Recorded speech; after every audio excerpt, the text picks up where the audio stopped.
Chapter 108. Pounding footsteps. Voices. Ragged breaths. Heartbeats. The instant I return to consciousness, I am assaulted by the all too familiar cacophony of nonsense garbage forcing its way into my ears and to the forefront of my attention. I keep my eyes firmly shut, my breathing quiet and even, as I set about the process of consciously sorting through the overwhelming intake of information. I slowly let it pass over me, returning my panicked brain to a semblance of working order. It doesn't have to be all at once. Filter, filter, filter. Important sounds, my heartbeat, multiple synchronized heartbeats from some kind of non-human creature, the mutterings of what sounds like medical jargon, the general shape and layout of the room I'm in and the cot I'm laying on. Next comes smell. My nose wrinkles and I wish I could just plug it, but that only kicks the problem down the road. Still, the scents here are particularly unpalatable, both sterile and sick. Blood, alcohol, sweat, that gross nutrient slurry biomancers like to shove in people. Filter, filter, filter. I'm in a hospital. Which I suppose makes sense. I didn't expect to wake up at all after getting bitten in half, but if I'm going to wake up anywhere, it's certainly going to be a hospital. Blessedly, I feel next to nothing from my sense of touch, so I'm probably doped up on painkillers. That's nice. I like painkillers. Finally, I open my eyes, and while I spend a brief moment being overwhelmed by sight, one of the first things that catches my attention immediately straightens my thoughts in order. Looking back down at me, with a pleasant smile on her lips, is First Lady Penelope Vesuvius. "Oh good," she says, "you're awake. Name please?" "Templar Jelisaveta," I grunt in answer.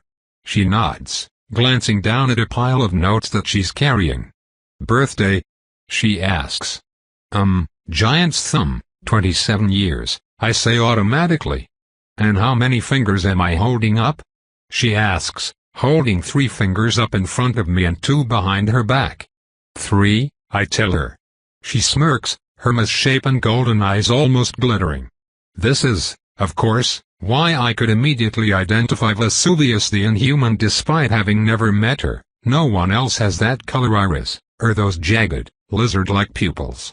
And of course I doubt there are many people running around with like a dozen extra tiny hearts either, but I resolved to not go gossiping about that particular feature. Lady Vesuvius' long blonde hair is in a single, complex braid that reaches down below her waist. Fashion-wise, she seems to be wearing a custom-made gambeson, flared and accented to highlight her frankly unfair figure in ways that might not be perfectly efficient but don't severely compromise the integrity of the armor. And damn, it has to be expensive fucking armor. The dye job on it is masterful work, each individual fiber coated completely, the color sinking deep into the interwoven threads rather than slapped on to save costs. The end result is a woman that looks equally ready to attend a formal dinner as she is to single-handedly kill an entire army, because that's apparently a thing she can do. Half the church considers her an honorary High Templar, and almost everyone considers her a national hero. Which of course immediately makes me wonder what the fuck she's doing personally treating someone like me. "Well, congratulations on surviving," First Lady Vesuvius tells me, grinning like a watcher-damned vampire bat with those crazy canines of hers. "I'm happy to report you are no longer in any immediate danger of losing your life, and I expect a full recovery within 3 days." 3 days? I very literally lost an arm and a leg. I don't have any feeling in my body, but I attempt to flex my missing bits, and underneath the covers of my cot I see them move. Ugh, wool blankets. I am extra happy my whole body is numb right now. "How long have I been out?" I ask. 12 days, the true lady answers, although 11 of those were merely your squad transporting you from the forest to this facility. Your team managed to stop the bleeding, and I volunteered to take your case from there. I can't help it, I'm a bit incredulous. "Are you seriously saying that you regenerated my limbs in a day?" "Of course not," she answers, smugness creeping into her tone. "The basic structure is there, but I still need to perfect the detail work. I wouldn't recommend walking on your new foot quite yet. And make sure you hold and drink this with your old hand." "Yeah, Like that isn't still stupidly fast for a multiple limb regeneration. I knew a guy that was out of action for a month with something like this. She hands me a large cup with straw of, nutrient slurry. I have no idea how biomancers make this awful shit, but I start sucking it down without complaint. I am, as to be expected after intense biomancy work, brutally hungry. It actually tastes a lot better than I'm used to, sweetened with some attention to flavoring, but hardly anything tastes good to my overly sensitive tongue anyway. After I slurp down enough of the disgusting slop that I judge I'll just make myself uncomfortable drinking more, I decide to bluntly come out and ask. They say Vesuvius is pretty even-tempered for someone with enough screws loose to give themselves lizard eyes, and I'm not really one to beat around the bush. With respect, First Lady, why are you treating me? I often do work for the Templars, she answers smoothly. You are, after all, the most effective force we possess against the Vrothizo threat. I consider it no less than my national duty to assist. What a very politically minded answer. It's also obviously bullshit. Okay, but why have you decided to treat me? I ask. She laughs at that, and I think it's actually genuine. The muscles in her shoulders just unclench the tiniest bit, the deliberacy of her actions lightening for that single moment. The talent in your file, she says, tapping the papers she has in front of her. I try not to twitch as her fingernail makes a permanent mark, imperceptible to everyone but me. It's listed as natural biomancy, and described as enhanced senses. That's accurate, ma'am, I say. I couldn't rightly tell you if the classification of biomancy is accurate or just a random guess, though. I have no control over it. From my perspective, I just started to randomly see and hear things differently when I was 14. And isn't that an understatement? I nearly went certifiably insane after my talent manifested. Well, I would like your permission to investigate these sensory enhancements you possess, which of course will involve a lot of medical work outside the scope of your recovery, but I believe I can get it done without delaying said recovery. Permission granted, I answer immediately. Like I'm gonna say no to Penelope fucking Vesuvius. This woman could absolutely ruin my career on a whim. It might be nice to know a little bit more about my talent as well, but at this point in my life I have more or less made my peace with it.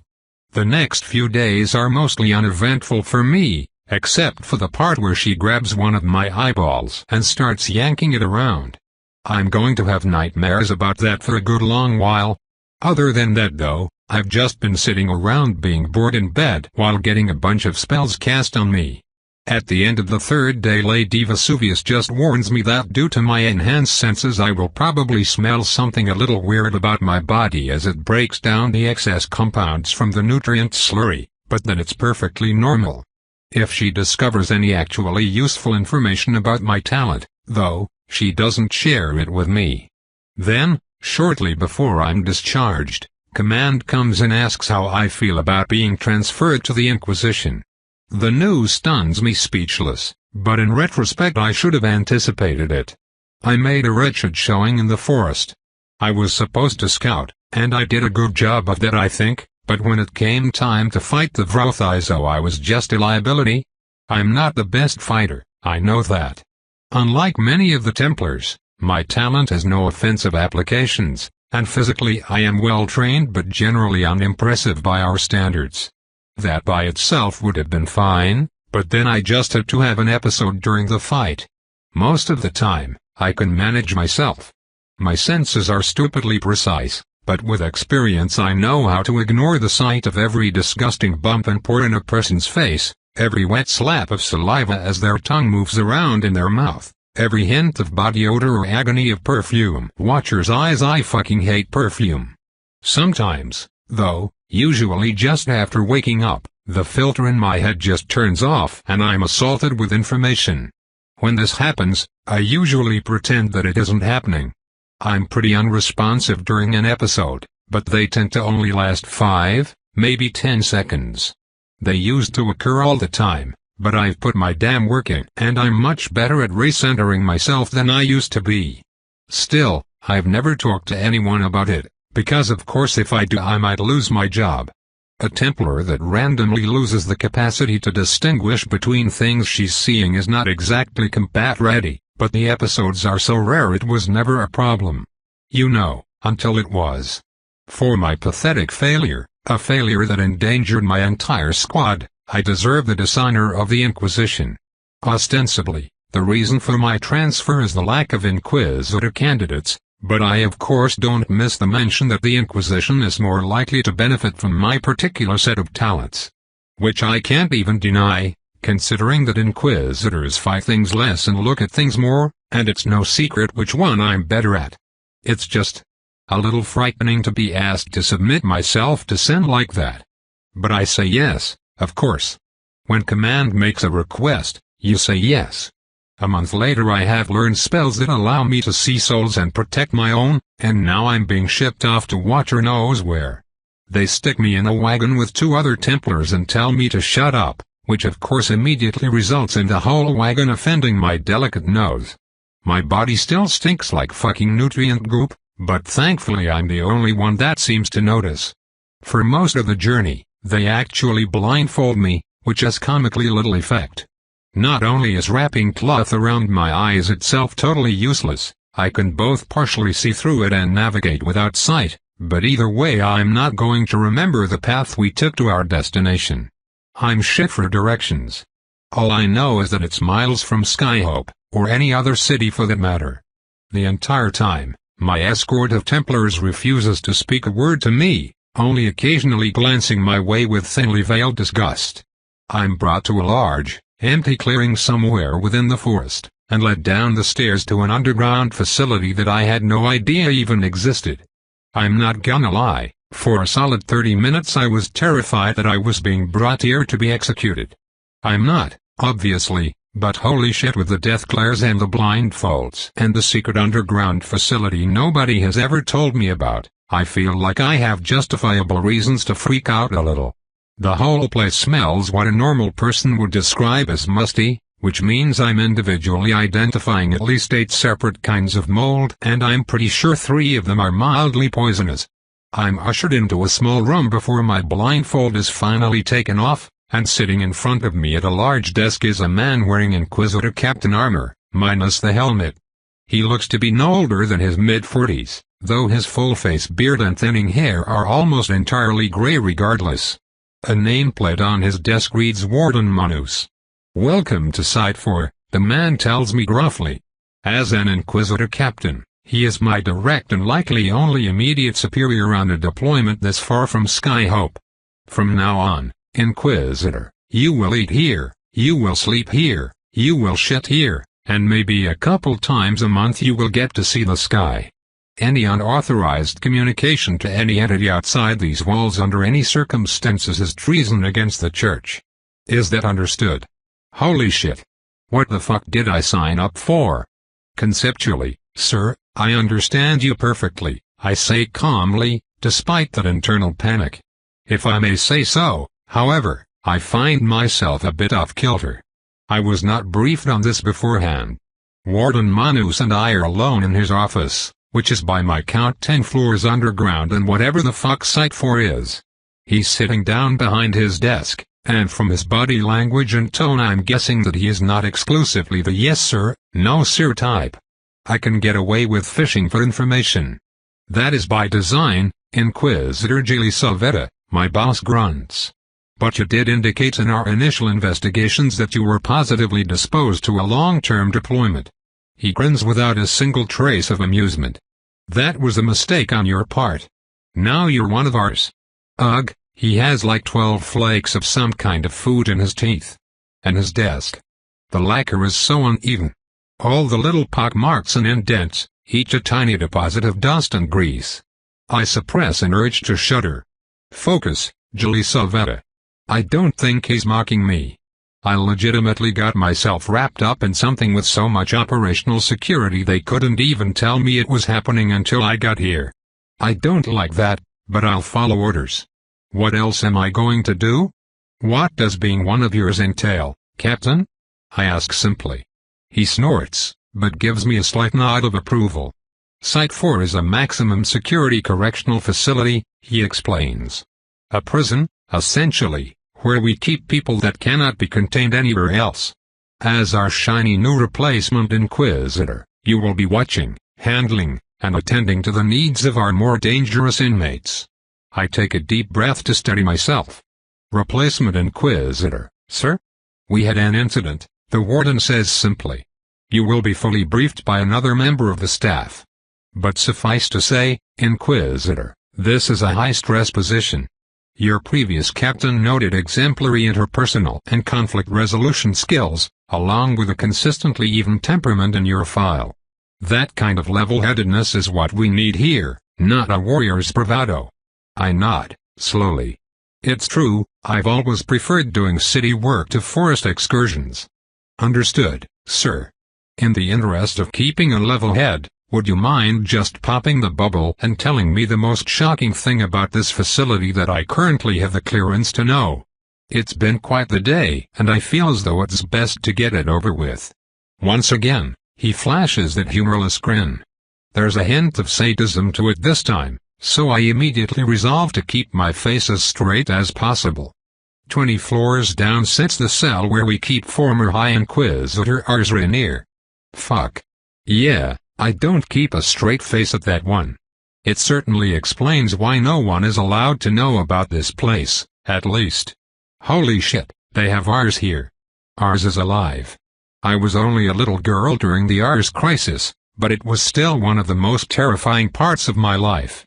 I'm shown to my room and given large stacks of instructional material that I'm expected to memorize within the next 2 days. There's no mention of why the fuck he's alive, except for the fact that his prisoner classification is Epsilon 0, which as far as I can tell is as nasty as it gets. Epsilon security protocols are intensive to the point of absurdity, including a clause about how I'm expected to lay down my life to prevent them from escaping. Or from dying. Under no circumstances is an Epsilon-class prisoner allowed to die, and as such a huge slew of precautions in their security protocol is about preventing those prisoners from gaining the opportunity to kill themselves. I only have a few ideas as to why that would be considered so important, and all of them are terrifying. The zero designation of Epsilon 0 means that the risks of attempting to reform the prisoner into a functional member of society are considered categorically and unacceptably greater than the risks to personnel. A zero designation prisoner would normally be executed, but due to that weird clause of Epsilon level security, Ars is kept alive. I am, thank the Watcher, not expected and in fact explicitly forbidden to involve myself with a team assigned to Ars, except in the event of an emergency. 2 days later, I find myself shadowing another Inquisitor as she makes the rounds in what will be our shared prisoner assignment. She has, apparently, had to do this job by herself for the month between my arrival and the loss of her prior partner, so she seems understandably exhausted and short-tempered. But still trying her best. Her name is Inquisitor Victoria, but she asks me to call her Vicky, so I do the polite thing and ask her to call me Jalisa. Okay, so here's my second to last. I'll probably want to keep this one. Gamma 4, but was Gamma 2 when we got her. She's a splice named Altrix. Technically, both of us will be considered responsible for every single prisoner within our purview, but Vicky suggested that we each focus on taking half of them rather than alternating or doubling up. Which, kinda seems like a security risk to me, but she insists it enables the establishment of a better rapport with the prisoners. As my senior and the only one between the two of us who has any real idea what we're doing, I'm inclined to defer to her. So far today, we've mostly been making the rounds so I can see the sort of things Vicky does every day and she can introduce me to the prisoners. Generally speaking, the facility isn't what I expected from a prison. Most of the cells are clean and comfortable rooms, complete with furniture and reading material and mostly private attached bathrooms. Higher number prisoners tend to get nicer accommodations, because higher number prisoners are the ones that can be trusted with things like tools, privacy, and so forth. Ostensibly, the ultimate goal of the prison is to rehabilitate and reintroduce its prisoners back into Vodka, and the higher number you are the further you are along that track. Of course the numbering system also therefore works as an incentive to get the prisoners to play nice regardless of whether or not they are genuinely interested in helping the community, but that's a big part of why establishing a personal relationship with them is part of our job. Class 4 is pretty good, because I'm pretty sure Class 6 is the point where we figure out how to get them out of prison on a permanent basis, the method of which tends to depend on the other half of their classification, which marks how dangerous they are. My talent would make me Alpha Class, assuming I got imprisoned here for whatever reason, because my talent sucks and isn't really a danger to anybody.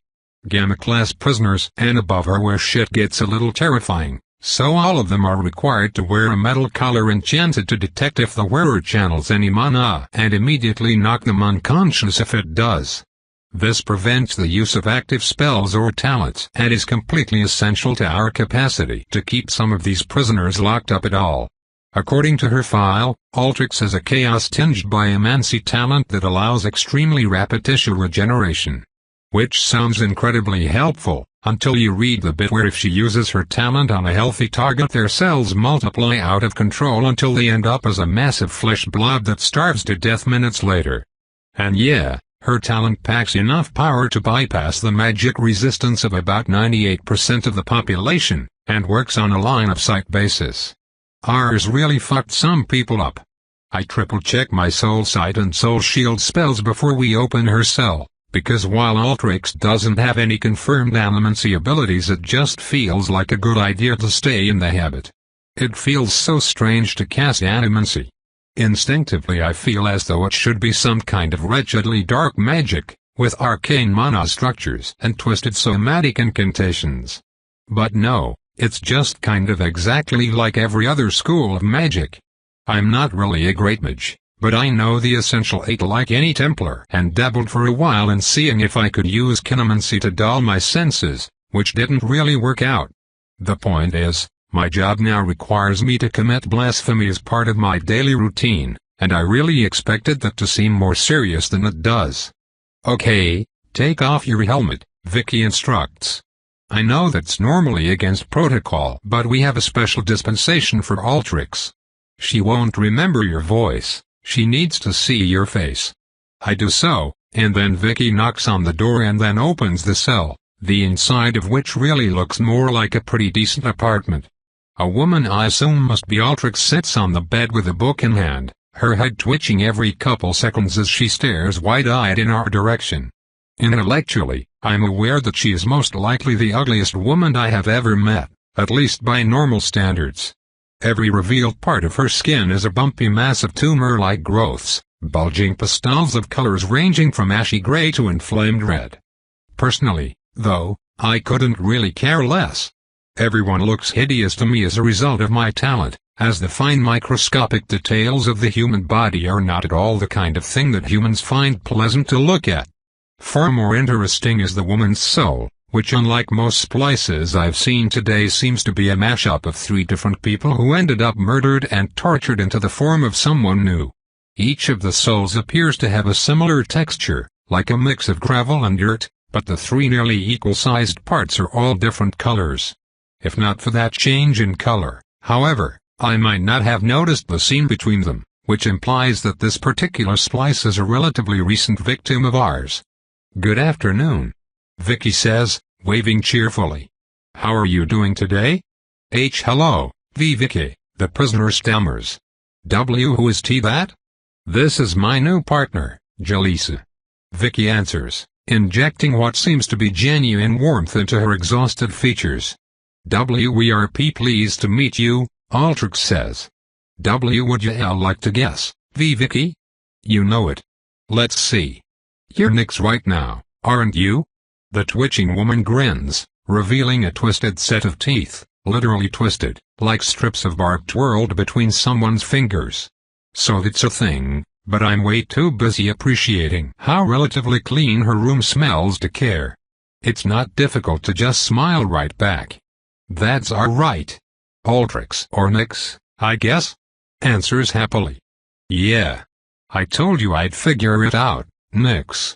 I'm getting pretty good at it, huh? Why yes, the splice nods. We appreciate it. But But why your partner looks confused? Well, I figured I should ask if you wanted to tell her or not. Nix frowns. And not much to tell, she says hesitantly. We are three. Sometimes, one L leads. Sometimes, we are T together. May call all of us Altrix. But we have our own N names, too. I nod. I think I get it. The soul kinda gives the basic idea away. There's no way I'm going to be able to tell them apart like Vicky does unless I interact with her a lot, though. So in that case, would you prefer I ask who you are, or simply call you Altrix? I ask. The smile returns, this time even wider. Ask, P please, she answers, and I resolve to do so. Of course, I have no idea how much I will be seeing the woman if Vicky splits our duties the way she proposed, but it's an easy enough concession to remember. Introductions established, we set on to the main purpose of our duties. First, of course, we ask if she's feeling okay, if there's anything she needs, if there are any problems with her room and so on. I feel like a landlord, going door to door and asking all her tenants if the roof is leaking, except in our case the tenants are all dangerous enough to pose a threat to society.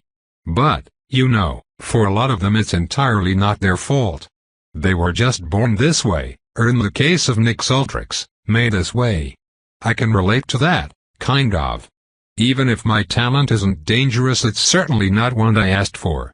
Altrix apparently still struggles with hers from time to time, and it's a gamble on whether or not she immediately passes out when someone enters her room as a result of the color detecting her trying to cast on someone. Which would, kill them, but I try not to hold it against her. In fact, during my visit, she was really kind of fun. Nix pulled out a board game and we spent about half an hour playing it. I got my ass kicked before Vicky declared that we have to move on to the next prisoner on our list. Not that she called them prisoners in front of Nix. Isn't she just an absolute sweetheart? Vicky asks me after we lock Nix back up. I like to use her as a nice palate cleanser before I have to end the day with our last stop. Our last stop being, I prompt, one that you don't really need to worry about. It's only fair I take care of her, but you should meet her at least. Just don't do a single fucking thing unless I tell you to. She's Epsilon 1.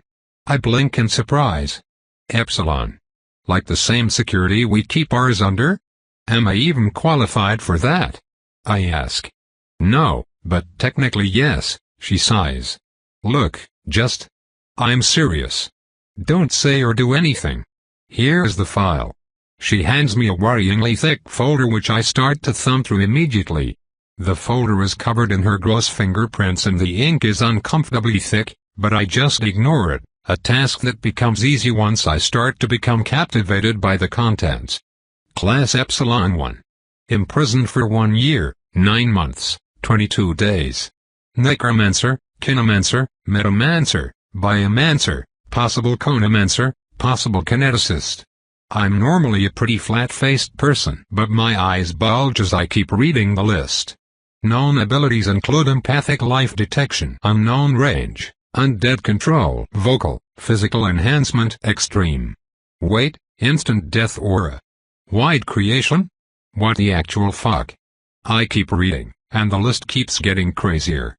It says here she's holding over 300 human souls hostage? I ask my partner. As in like, present tense? Yep, Vicky grunts. They're inside her body somehow, she's fucking psychotic. We tried everything to save them. Plea deals, bribes, torture and threats? I finish for her, scowling at the files. There are notes in here about how she's immune to pain, too. Vicky shrugs, seemingly unrepentant. The woman's face is hard, boiling with a hidden fury. We should have just killed her months ago, but command says no. Apparently they're afraid it'll make things worse. My eyes flash over the files as we descend down many flights of stairs, the cramped stone walls echoing every footstep like a drum in my ear. What startles me most is the extreme difference between the way Vicky treated the other prisoners and the way she seems inclined to treat this one. Keeping 300 souls away from the Mistwatcher is fucked up, but I feel like something more happened here, maybe something personal. I find it near the end of the files, a simple note. Demoted from Epsilon 3 to Epsilon 1 after lethal altercation with staff. The date for the entry is about a month ago. Well, I guess it's time to meet the prisoner who killed my predecessor. Chapter 109. Even the outside of the Epsilon class prisoner's cell is different enough from every other to set me even further on edge. All the way at the bottom floor of the facility, where I know I will probably be killed by my own allies if I try to walk too far down the hallway, I follow Vicky to a heavy-duty door set in the wall. 2 Templars flank either side of it, positioned to be able to see through the tiny glass windows into the cell as well as watch any of the entryways to the hall. Vicky shows them authorization papers, something that we never needed for any other prisoner, so I pull out mine as well. They unlock the door and let us in, revealing nothing but another, tiny room that's completely empty beyond the second armored door on the other side of it. They lock us into the room, and only then does the second door open and let us through. The first thing that assaults my senses when we enter is the smell. Shit, piss, blood. Immediately, I'm on edge. Something is wrong here, and I look around for it. There were other Class 1 prisoners I visited today, so to some extent I expected sparse accommodations. The bed and the toilet are both in full view of the windows, in the same room. There are no books, games, or other pleasantries for the prisoner to bide her time with. Unlike other Class 1 accommodations, the entire room is padded to prevent injury. The worst part about this soft, cloth environment is that it allows new and exciting molds to grow, mixing with the bloody fecal smell into a truly putrid combination. I also hate the way it reflects sound. From the muffling walls to the one-way sonic enchantment on the windows, the entire room is a constant irritant to my echolocation. It's a fairly large room, about 20 feet in diameter, though splitting the room in half is a line painted onto the ground. No objects are on our side of it. It's a horribly mute cell, enchanted so that no sound or light gets in from the outside. The windows just appear black, like coming from a non-permanent inscribed metamancy enchantment on our side of the room. Using a metal enchantment for light would be a bit of a waste, and I suspect that there is enough metal in the design of this facility that it's dangerously pushing the limits of perception event risk. And then there's the prisoner herself. I'm not in the habit of paying much attention to people's souls yet, since Watcher knows I don't need yet another addition to my delicate sensorium, but it's impossible not to look at this girl and see souls. They are everywhere, from her forehead to her toes, stuffed in every inch of her body. Every texture, every color, they crowd inside her, lying inert as they wait in vain for their God-given promise of the Watcher's embrace. It's a chilling sight, but one soul clearly stands above the rest. A brilliant blue cat's eye, from which extrudes a bright spider web of energy all throughout the already crowded body. Thick tentacles, not unlike those of my own god, grow from the core as well, though they rest motionlessly. Her physical body does the same, and when I make an effort to focus on it instead of the many souls inside, it paints a much different story. In the physical world, I don't see a dangerous, monstrous blasphemer but a sleeping, injured girl. She lies in a heap on the ground, eyes closed and not moving. If not for the fact that she's clearly breathing and her heart works just fine, I would say that she looks dead. Both her arms are bound tightly behind her back, fingers held immobile to prevent casting. Likewise, she has the standard metal collar of any prisoner Gamma class or above, but added onto it is a face mask that covers her nose and mouth, forcing her jaw shut and completely disabling speech. Her raven black hair has been completely shaved, and scabs around her head leave no guesses as to the source of the bloody stench. The moment I take all of that in, however, I start to see more and more off with this girl. Today I have witnessed more non-human sapiens and physically modified humans than I have throughout the entire rest of my life combined, and still something about this girl's body puts a lump of dread in my throat. Diagonally above her left eye sits another bulge, a seam of flesh waiting to open and reveal whatever's underneath. Her pale skin has the slightest hint of blue, faint enough that even I almost miss it but unmistakable now that the thought passes through my mind.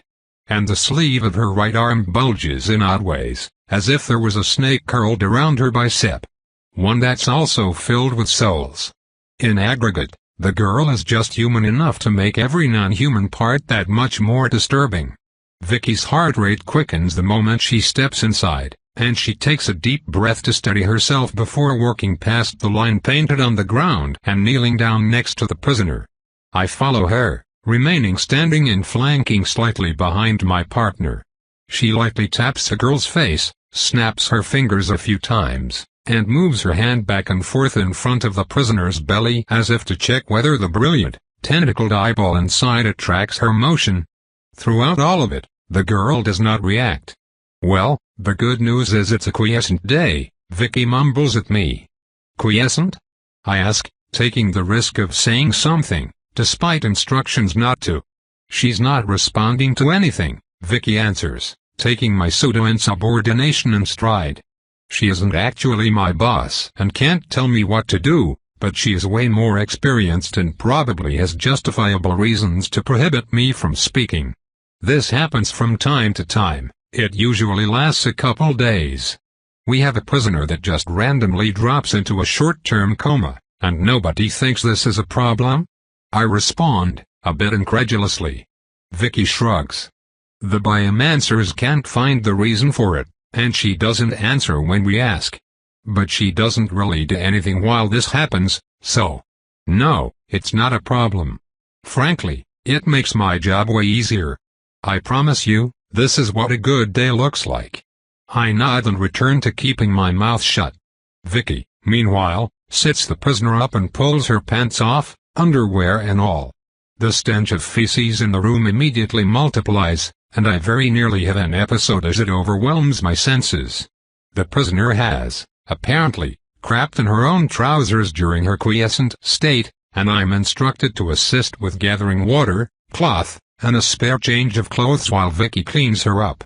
After that's all taken care of, Vicky undoes the mask over the prisoner's face using a key and guides me through shoving a feeding tube down her throat, down which we pour a modest amount of water and some biomancer nutrient goop, since it's liquid enough to make the journey. Right when we take out the tube, however, I get the scare of my life when the girl's eyes flash open. All three of them. And I'm not referring to the eye-like core of her soul. That odd flesh seam next to her temple opens as well, revealing an extra eye that stares my way even as the normal pair lock onto Vicky. Immediately, the soul tentacles around the prisoner's core rear up like furious cobras. Instinctively, I leap backwards, but my senior inquisitor stays right where she is. Vida, Vicky says calmly. Put those away, please. The next thing I know the spiritual tentacles are gone, as if they had never been there. Vida doesn't move an inch from her spot on the floor, leaned up against the back wall of the room in the same position we had her to help force food into her stomach. Vicky glances at me, her helmeted head turning meaningfully my way. I nod. There was a bit of leniency before when the prisoner wasn't responsive, but now I'm expected to follow my senior's instructions, say and do nothing. This is easily one of the most dangerous prisoners in sight and I need to be absolutely sure I don't screw something up. I approach again, standing at the ready behind and to the side of my partner. I'm glad to see you up so soon, Vicky says politely. Liar, Vida flatly accuses. The girl's voice is hoarse with misuse and bland to the point of inflectionless. Vicky sighs through her nose, but presses on. Are you going to be cooperative today? Can't we have a conversation, or is this just going to be a waste of my time? Vida's eyes unfocus, whatever she has in her sleeve squirming restlessly. We can talk, she says. Congratulations, by the way. And what? Vicky asks, confused. My new partner? This is Inquisitor Gili Savetta, by the way. No, not her, Vida dismisses. Congratulations on your pregnancy. The room goes silent. I can smell the panic on my partner, sweat congealing underneath her armor as her heart rate rises. Excuse me. I see the first hint of emotion on the prisoner's face as her lips quirk up in a mocking grin. Victoria, you can't be that stupid, the Epsilon class laughs. Your period was supposed to be 2 weeks ago, you know that. Okay, more than I needed to know really, but now I'm stuck trying to think through all the ways the prisoner could know that. I'm starting to get a bit nervous, and Vicky seems even more chilled. Vida, I don't really think discussing my personal life is conducive to— Oh, I think it's pretty conducive to my situation, Vida sneers. It's only fair to your new partner that she knows you might need to take maternity leave because you like getting done raw in the locker room. Not that you should keep it. I hear my partner shaking underneath her armor, ever so slightly. You are on thin ice, prisoner, she says evenly. Oh no, not ice, whatever will I do, Vida answers blandly. I feel like I'm not the only one, though. I mean, fucking your partner has to be against inquisitorial policy, right? But you and him were never much for following policy, were you? Vicky's fists clench. Don't speak of him, she spits. Literally, in fact. I hear some of the droplets hit the inside of her helmet. Oh, don't get so fucking worked up, Vida hisses back. He never loved you. Not even a little. A crack rings out in the cell as Vicky smashes her armored elbow into the side of Vida's head. We're done here, she growls. You do not get to talk about the man you murdered like you knew him. The prisoner just laughs in my partner's face. I know more about him than you ever will, and you know it. Something snaps in my partner and her fist raises back. I keep my body firmly still as Vicky starts hitting the prisoner over and over, furiously smashing her gauntlets into Vida's face, who only responds with more laughter. The girl just sits there and takes it, receiving nothing but superficial cuts and bruises against pounding blows that would probably knock me straight unconscious. I'm horrified, standing silently to the side as I follow my instructions anyway, saying and doing nothing as my partner violently beats a girl half her weight. I told you, Nora, the prisoner cackles. Hypocrites. Violent hypocrites, all of them. As she says those words, her brilliant sapphire soul points its pupil in my direction, the blows still raining down. I don't know who Nora is, but it's easy to tell one thing about those words. This is bait. I know it's bait. But she's also right. Standing back and watching is no better than punching this prisoner myself. Stepping forward, I catch Vicky's arm as she pulls it back for another blow. She twists her head my way, breathing hard. Crying, a little, behind her helmet. I silently stare back at her, holding the arm firm until she finally relaxes her body. This is not what the Templars were made to do. What we are called to do. I don't care if it's official protocol to beat the shit out of a mouthy prisoner, but this is not right. I'm also pretty sure it's not official protocol. Hopefully. Firmly, I pull Vicky away from the girl, swapping our positions as I kneel down next to Vida and start casting the one healing spell I know. It's nothing fancy, it just speeds up the body's natural regenerative process in a certain area. The spell fizzles, my meager magical skill hitting the prisoner's resistance like a brick wall.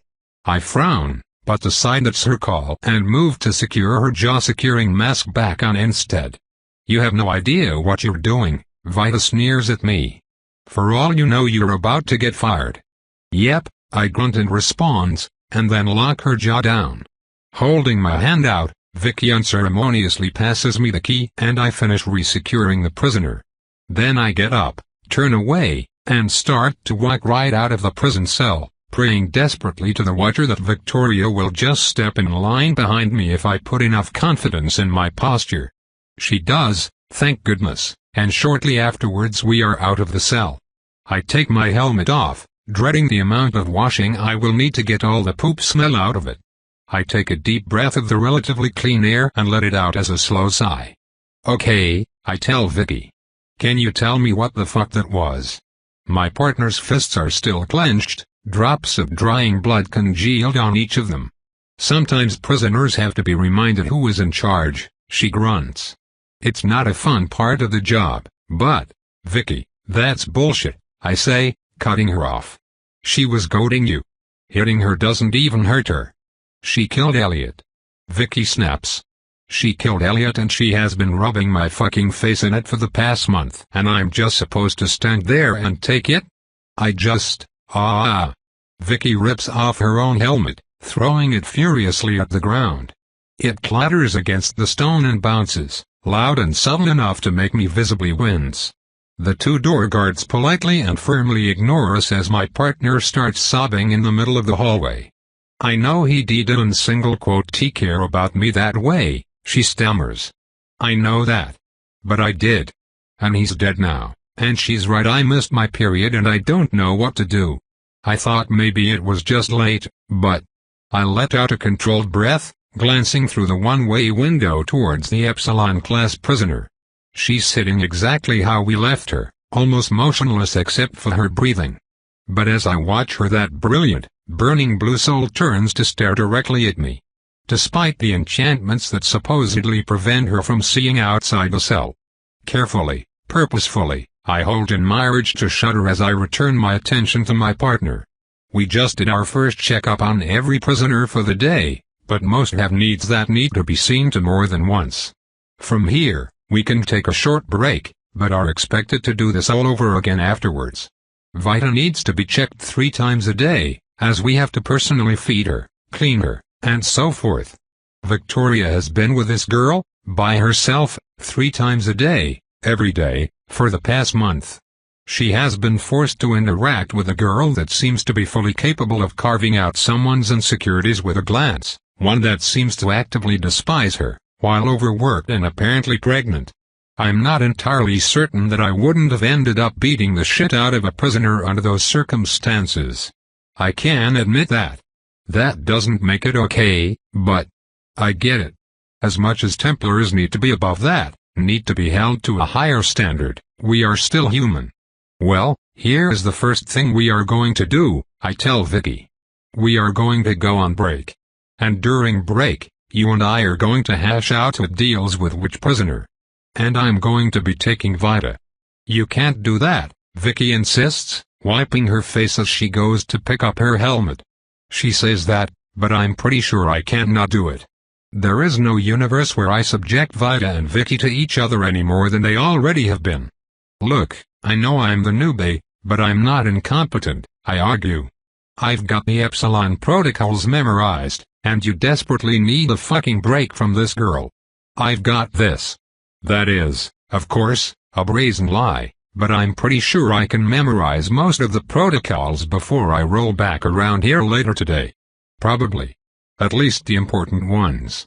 Victoria doesn't take much pushing to accept the way out, though, and after our break I spend every moment walking from cell to cell trying to make good on that boast, pouring through every bit of information we have on Epsilon Protocol and especially Vita herself.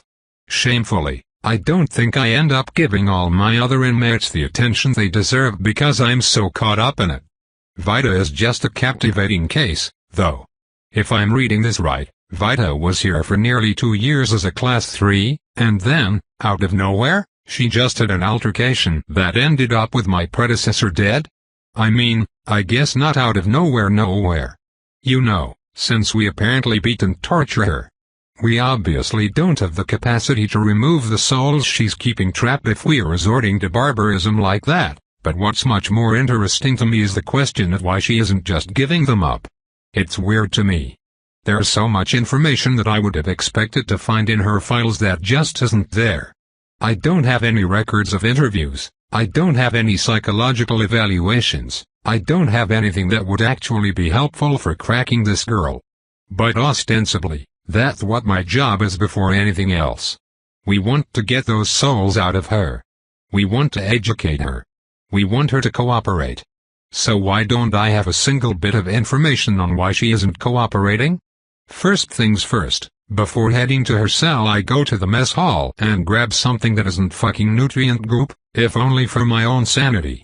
If I am going to be stuck smelling the wretched insides of that girl's cell, which are primarily scented like her own wretched insides, I'm going to bring some goddamn roasted chicken to offset it and nobody can stop me. Which is, I'll admit, a pretty nice perk of being an inquisitor in the Animancy prison. I'm top dog to the point where most non-inquisitors aren't even allowed to ask me questions.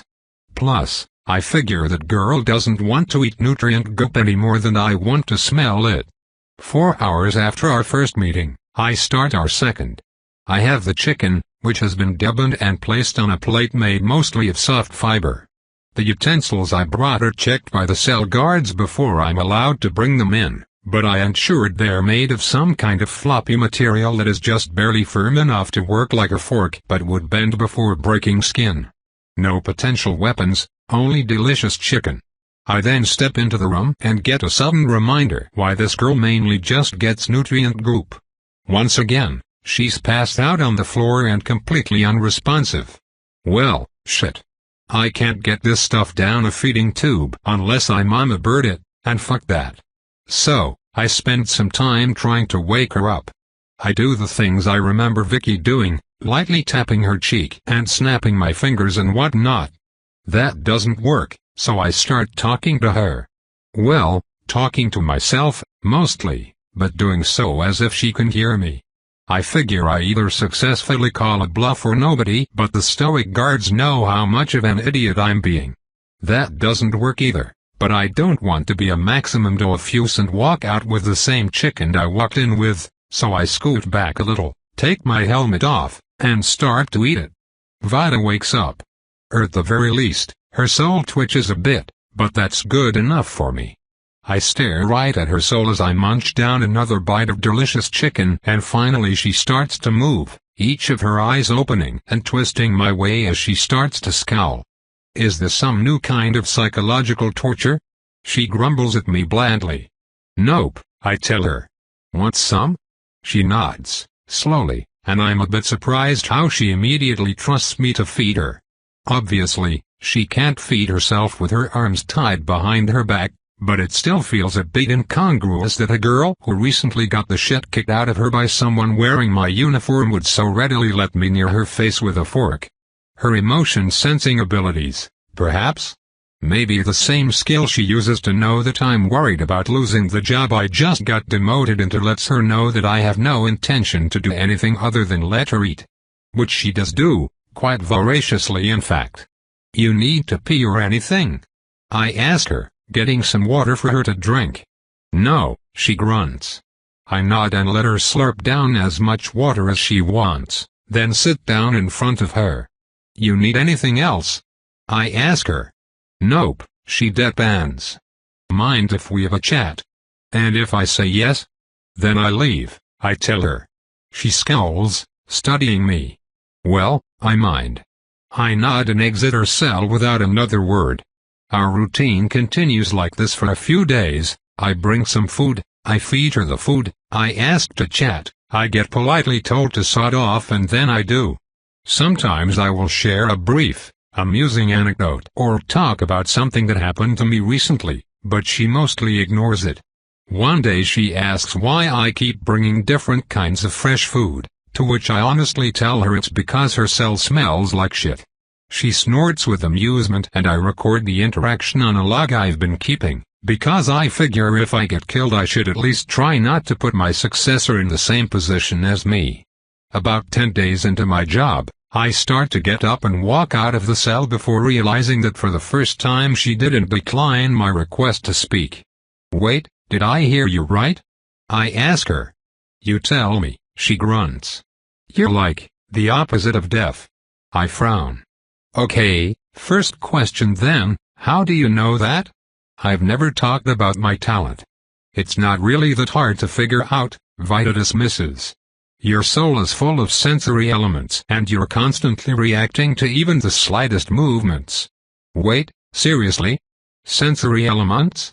Now that I think about it, I guess I get the impression of smells, sounds, feelings, and so on when I look at my soul, even though it doesn't actually have those things. Is she saying that hints at my talent? That would make a lot of sense actually, but mostly I kind of take offense to the idea that I react to small movements. I feel like I'm really good at not visibly reacting to all the bullshit my talent detects. I guess I'm going to have to get better at that. I am, in fact, making quite a valiant effort to ignore the frankly disgusting sound of Vida swishing her own saliva around inside her mouth, and, she's smirking at me, this is entirely on purpose, isn't it? You react on the inside, Vida clarifies, apparently picking up on my train of thought there. Possible cognomancy my ass. You can read minds, I conclude. She shrugs. I told you people know before and I say no again now. Your soul just reacts to things, it shows your emotions. If you actually pay attention, you can probably figure it out too. I nod slowly, trying to decide how much I believe that. I guess for now I will take it at face value, if only because dismissing trust this early on in the conversation would just be stabbing myself in the foot. It's generally safe to assume that I haven't been told much of anything that you have told my coworkers, I tell her. Apologies if I ask you to repeat yourself. She snorts.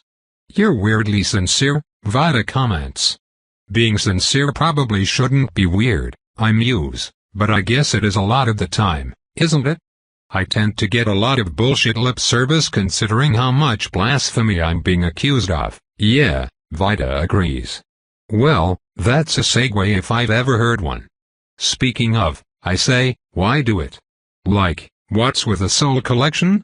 The three-eyed girl sneers derisively, and for the first time I see her shakily start to stand up. She's bad at it, worryingly so. If I didn't get the impression that she's standing up to make a point, I would absolutely be trying to help her. She reminds me of a puppet, lifted by strings and jerking upright as if she has forgotten how. She stumbles, catching herself on the wall as she lifts to her full height, which happens to be barely 5 foot even.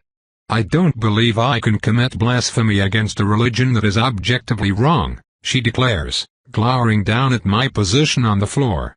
Unlike your knockoff spells, I can see what I see at any distance as long as there isn't anything in the way. I have watched your pathetic excuse for a god pull souls down into its toothy spiritual maw and chew them apart. You fucking idiots think that you're asking me to save the people in me, but all that's waiting for them is annihilation. There is no afterlife. I nod slowly as her tirade ends, which doesn't seem to be the reaction she's looking for, but oh well, I'm here to feed her chicken, not reactions. Still, her claim is interesting.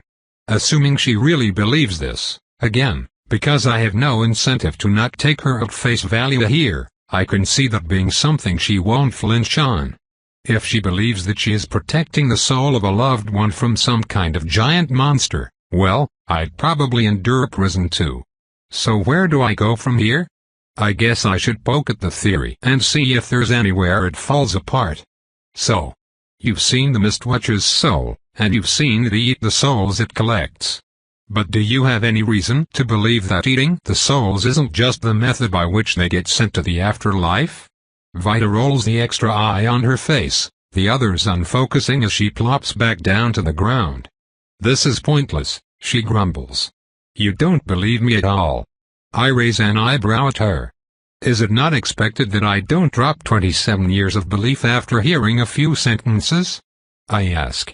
Like no, of course I don't believe you, but that doesn't mean I'm not interested in what you have to say. Fuck off, Vida grumbles. You mean it? I ask her. Because you know I'll leave if you want me to. She doesn't respond, which I interpret as tacit permission to continue sitting here. She goes back to being expressionless and limp, but I've learned a better way to figure out if she's paying attention to me is to watch her tentacles or her big cat eye soul. She's still twitching and moving around a bit on the spiritual front, so I figure she's thinking about it. Yeah, I have reason to believe that getting chopped into tiny pieces doesn't transfer you to the afterlife, she eventually grumbles. And not just on the grounds that should be explicitly fucking obvious. Much like the Mistwatcher, I can also eat souls. Unless you're saying that when I do so people are taken to some afterlife inside me that I don't even know about, it's not a method of achieving eternal life. Furthermore, when you break a soul enough outside of the context of devouring it, it loses coherency and that person can no longer be brought back. Okay, she can eat souls, that's certainly a fucking revelation.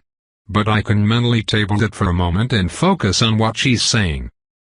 Are you sure that breaking the soul isn't the very thing that releases them to the afterlife, then? I wonder. Like, I'm new to all this being an animancer stuff, I'll grant you, but that seems, splices, whites, Vida snaps, cutting me off. If breaking a soul in half released the person inside it rather than just breaking that person in half, you couldn't make two splices out of one soul, which is a thing you know is possible because there are a bunch of them that you talked to earlier today.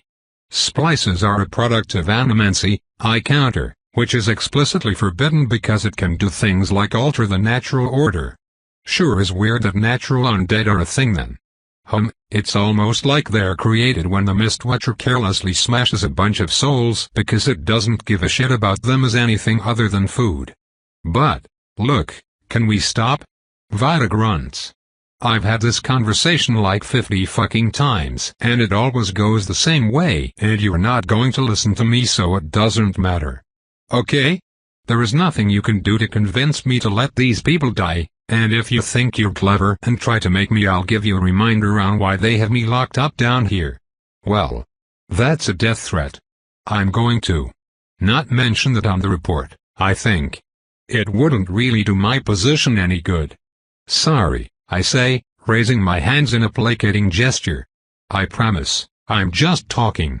I absolutely don't expect to convince you over one conversation, or necessarily even at all. I'm just trying to get a better idea of who you are. So that you can convince me, Vida finishes derisively. Just save yourself the time and effort, Inquisitor. I frown. You know, if you manage to convince me, I'd consider that a win too. I mean, I'm not gonna lie, I find that really hard to believe, and I get that you're probably tired of arguing about it. Especially since it's the whole reason you're locked up down here and you think it's a bunch of bullshit. I know that must feel unfair. But you can tell I'm genuine, right? I'm not some unflappable rock.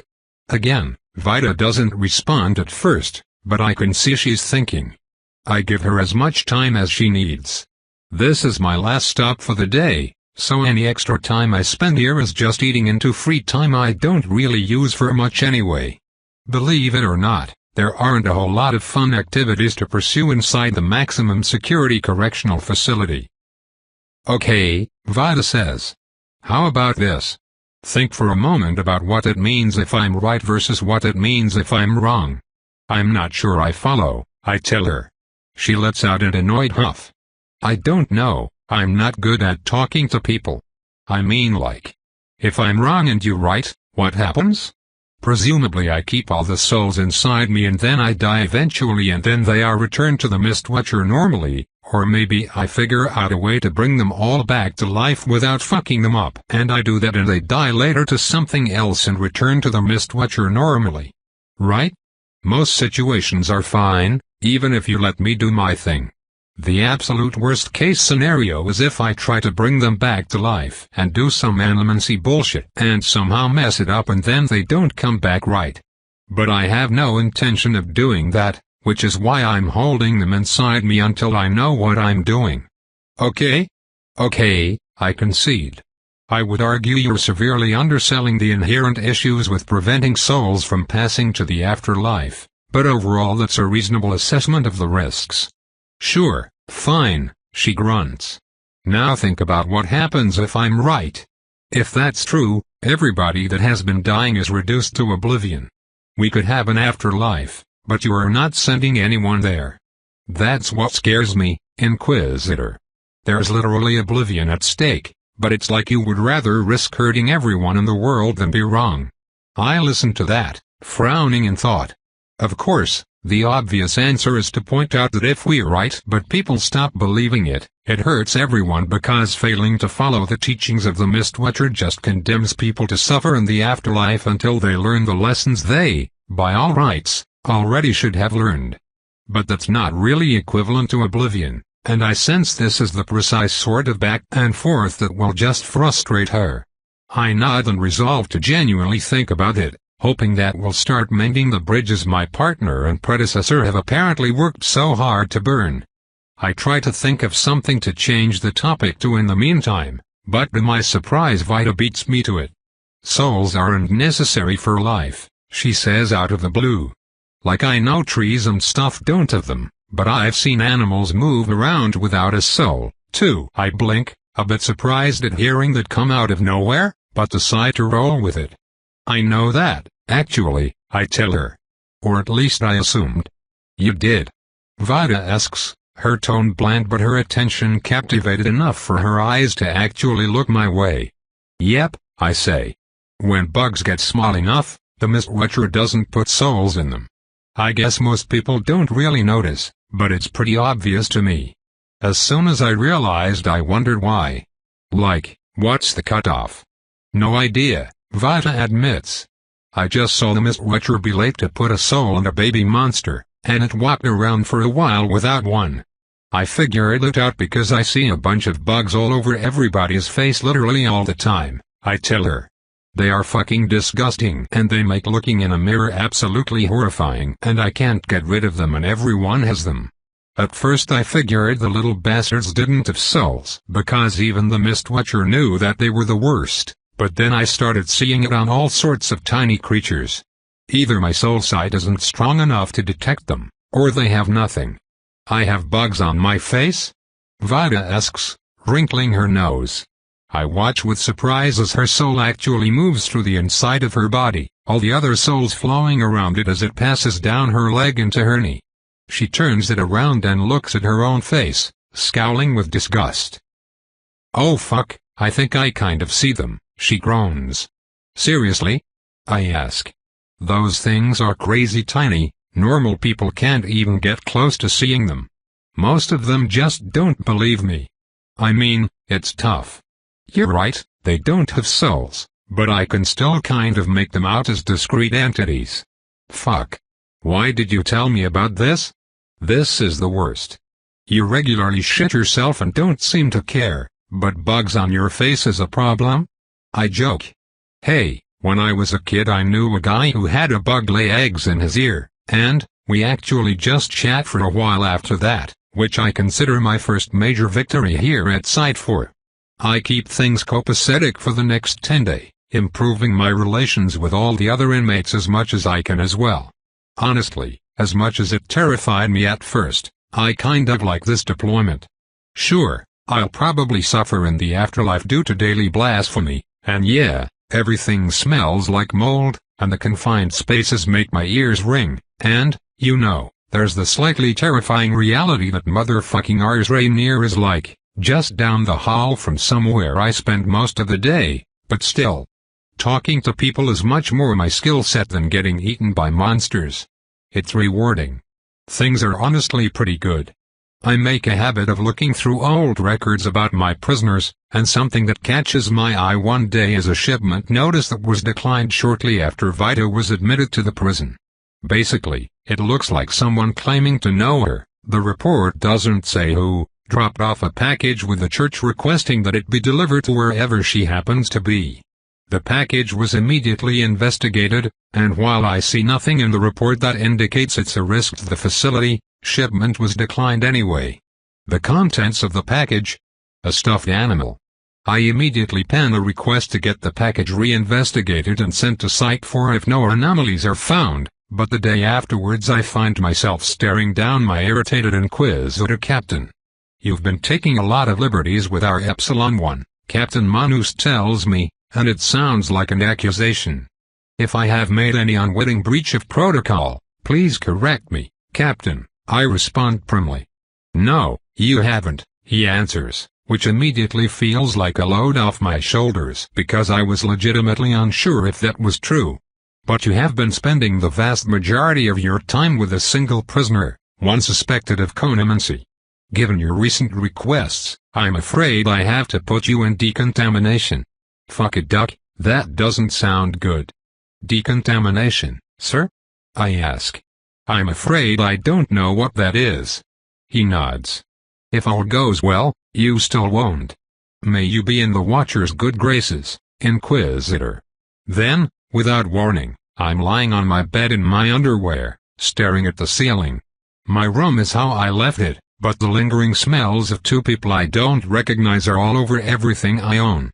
Shakily, my whole body sore, I slip off the bed and rise to my feet, heartbeat hammering a mile a minute. What the fuck just happened? How did I get here? My eyes catch a note on my dresser from Captain Manus, instructing me to go to his office. I put my armor on, chugging down a glass of water because my head is throbbing like I played chicken with a wall. Flustered and confused, I report to my superior's office as instructed. Manus is inside, reading through paperwork that he doesn't bother to look up from when I arrive. You passed and your shipping request is granted, he grunts. Go find Inquisitor Victoria, she's been covering for you these past 3 days. Dismissed. I walk out of his office in a daze. Why is my life always like this? Toad continued. Thanks for listening.